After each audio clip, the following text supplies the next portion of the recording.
When I was 16, my dad tried to, actually I think I was 17. I was either 16 or 17. My dad is really unstable.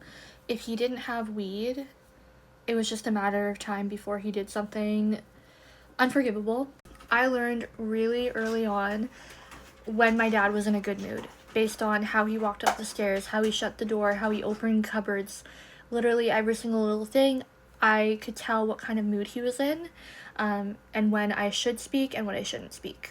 I've talked about this before. I just feel like it's a really, really important topic because there are so many people out there that are struggling. Like, even after this happened, I still lived with him for quite a while, and the abuse continued. Not to this extent, but it continued, and I didn't know who to talk to. I didn't know what to do. So I'm gonna talk about my experience, and maybe if this is going on with you, it will encourage you to get help.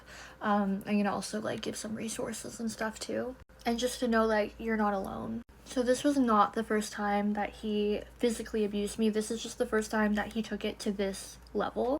So I was home from school because I had an eye appointment that day. So I was upstairs in the living room sitting on the couch with the kids watching TV, and my dad was in a really bad mood. He didn't have any weed. I think he hadn't had some for a couple of days, so his mood was really, really bad.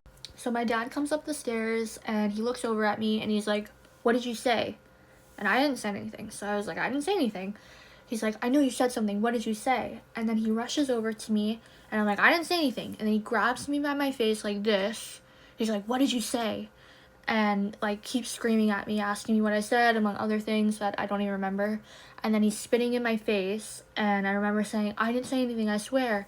And then with his other hand, he slaps me in the face, and then he pushes me, like with his hand that's like right here, he pushes me into the couch, and then he storms off. When my dad gets like this, I know that that's not the end of it. So when this stuff would happen, I would like try to get away from him. So immediately I start rushing to go downstairs. That's where my room is. I'm at the top of the stairs, and then all of a sudden my dad appears. I also know this is like a really serious topic and it might not seem super serious when I'm doing my makeup. It feels really like, I don't know, I feel like I have to be doing something in order to talk about it because it still is really like emotional and it still really affects me.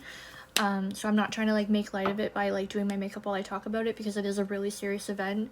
I just feel like I have to be doing something when I talk about it. So my dad's at the top of the stairs with me, and all of a sudden he grabs me by my throat and he starts to strangle me. Normally he would just like hit me or push me or throw things at me or call me names. It had never gotten to this point before. So while I'm at the top of the stairs and he's